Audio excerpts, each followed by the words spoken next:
किसी कवि ने ठीक ही कहा है अपना हिंदुस्तान कहाँ वह बसा हमारे गांव में। भारत माता ग्राम वासिनी है। भारत की 75% जनता गांव में निवास करती है।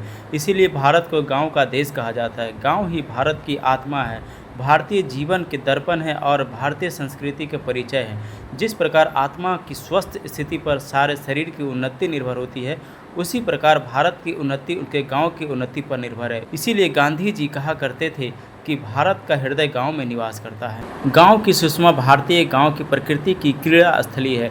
प्रकृति की छटा वहाँ चारों ओर बिखरी रहती है तथा प्राकृतिक सुषमा देखते ही बनती है। भारत में लगभग 6 लाख गांव है। इसके अनुपात में शहरों की संख्या नगण्य है। इन्हीं गांव में सेवा और परिश्रम के अवतार तथा जन जन के अन्नदाता किसान बसते हैं। नगरों की कृत्रिम शोभा तो मनुष्य की उपज है, जबकि गांव की नैसर्गिक सौंदर्य की रचना स्वयं भगवान ने की है। आज के गांव। एक समय था जब भारत के गांव आत्मनिर्भर तथा संपन्न थे। वहां की धरती सोना उगलती थी तथा चारों ओर सुख समृद्धि थी, परंतु आज गांव की वह दशा नहीं है। आज वे अभावग्रस्त है, दरिद्रता की साक्षात प्रतिमा है तथा अज्ञान, अशिक्षा, रोग एवं अभावों के घर है। आज के गांव में जीवन के लिए आवश्यक सुख सुविधाओं का भी अभाव है, जिनके कारण अनेक ग्रामीण शहरों की ओर पलायन करते हैं तथा शहरों पर जनसंख्या का दबाव बढ़ता जा रहा है। गांव में स्वास्थ्य सेवाओं का भी नितांत अभाव है। ग्रामों की वर्तमान दुर्दशा के कारण भारत के गांव की वर्तमान दशा के लिए अंग्रेजी शासन उत्तरदायी है। अंग्रेजों के शोषण के कारण भारतीय कृषि की दशा बिगड़ती चली गई तथा वहां के कुटीर उद्योग भी सने सने नष्ट हो गए। जमींदारों और साहूकारों ने किसानों का खूब आर्थिक शोषण किया, जिससे किसानों का जीवन अत्यंत शोचनीय बन गया। गांव की दुर्दशा के लिए अशिक्षा तथा अज्ञान भी उत्तरदायी है। भारत के किसान आज भी अंधविश्वासों की दलदल में फंसे हुए हैं। मुकदमेबाजी, विवाह, मुंडन जैसे उत्सवों पर अनावश्यक धन खर्च करना तथा ऐसी ही अनेक बुराइयों के कारण किसानों को सेठ साहूकारों से ऋण लेना पड़ता है, जो जीवन भर नहीं उतारता तथा उसकी दरिद्रता का कारण बन जाता है। दरिद्रता के कारण न तो वह अच्छे हल बैल जुटा पाते और न ही अच्छे बीज और खाद। भारतीय वर्षा का खिलवाड़। भारतीय वर्षा भी किसानों के जीवन से खिलवाड़ करने में पीछे नहीं रहती।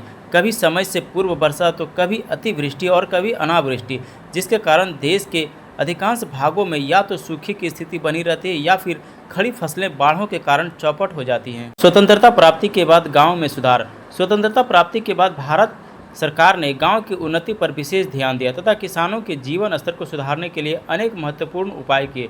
गांव में सहकारी समितियां तथा बैंक स्थापित किए गए, जिससे कि किसानों को कम दर पर ऋण उपलब्ध हो सके।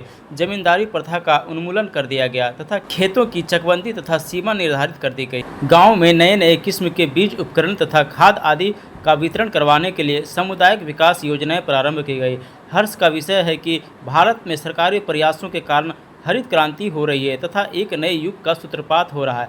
क्या तो हम खाद्यान्नों के लिए विदेशी सहायता पर आश्रित थे, क्या अब हम विदेशों को निर्यात भी कर रहे हैं। आज गांव में शिक्षा, चिकित्सा तथा मनोरंजन की सुविधाएं उपलब्ध कराई जा रही है तथा वहां पीने के पानी, सड़कों तथा बिजली की पर्याप्त व्यवस्था की गई है। उपसंहार। भारतीय ग्राम्य जीवन, जो कालांतर में एक दयनीय स्थिति में पहुंच गया था, अब पुनः आकर्षक बनता नजर आ रहा है। गांव की दशा सुधारने के लिए केवल सरकारी उपाय ही पर्याप्त नहीं है। इसके लिए ग्रामीण युवा वर्ग को आगे आना होगा। उन्हें शहरों की ओर पलायन की प्रवृत्ति का त्याग कर गांव में ही कुटीर उद्योग लगाकर उदाहरण प्रस्तुत करना होगा। ग्राम्य जीवन की आधारशिला शिक्षा तथा स्वास्थ्य है। ग्रामीण भाइयों को चाहिए कि वे अपने बच्चों को विद्यालय में भेजें तथा उन्हें शिक्षित करें। ग्रामवासियों को प्राचीन रूढ़ियों, कुसंस्कारों, कुरीतियों तथा कुप्रथाओं का सर्वथा त्याग करना होगा, तभी वे उन्नति कर सकते हैं। तो दोस्तों, इस प्रकार हमने आपको ग्राम्य जीवन के बारे में समझाया। वीडियो अच्छी लगे तो वीडियो को लाइक और चैनल को सब्सक्राइब करें। धन्यवाद।